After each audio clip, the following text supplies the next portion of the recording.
Bon, le jeu, on l'a déjà fait. Les leçons, et vous avez la référence, vous voyez que le premier auteur, c'est bien Meadows, hein, qui est le premier auteur du rapport du Club de Rome.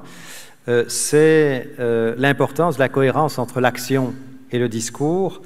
Notre influence va être beaucoup plus grande si notre action est cohérente avec ce que nous disons.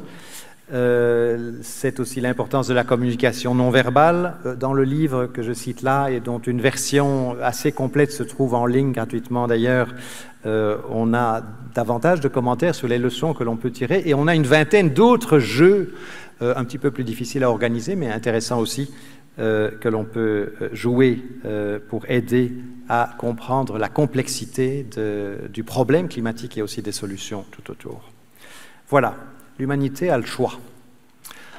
C'est un diagramme aussi qui vient du rapport publié il y a une dizaine de jours. On a la possibilité encore de justesse, peut-être après un petit dépassement du seuil de 1,5 degré. On a encore la possibilité, je sais qu'Edwin n'y croit pas, mais je pense qu'il faut continuer à viser cet objectif-là. On a la possibilité de rester sous cette barre d'1,5 degré, au-delà de laquelle le GIEC a montré dans son rapport de 2018 que les impacts seraient significativement plus importants. Ou bien on peut rester sur la trajectoire actuelle qui pourrait, c'est en tout cas une sérieuse possibilité, nous amener aux alentours de 4 degrés un peu plus tard, par exemple à la fin du siècle ou peut-être un peu après. Les conséquences, dans un cas ou dans l'autre, sont très différentes.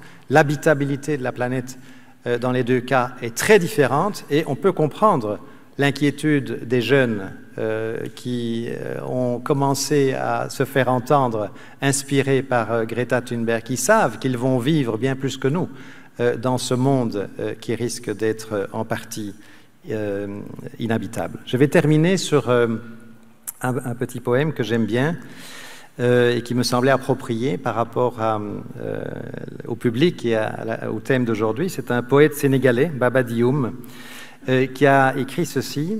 J'ai jamais réussi à trouver la référence. Si jamais quelqu'un la retrouve, je suis intéressé. En réalité, nous ne préservons que ce que nous aimons. Nous n'aimerons que ce que nous comprenons. Et nous ne comprendrons que ce que l'on nous a enseigné.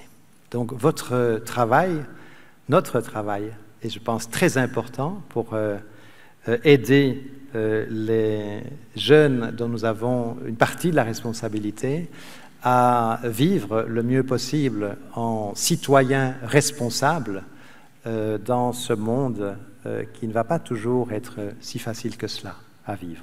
Après ces dias-ci, dans les dias que vous aurez à votre disposition, il y a toute une série de ressources, de liens, etc. Mais vous les aurez à votre disposition par la suite. Merci pour votre attention.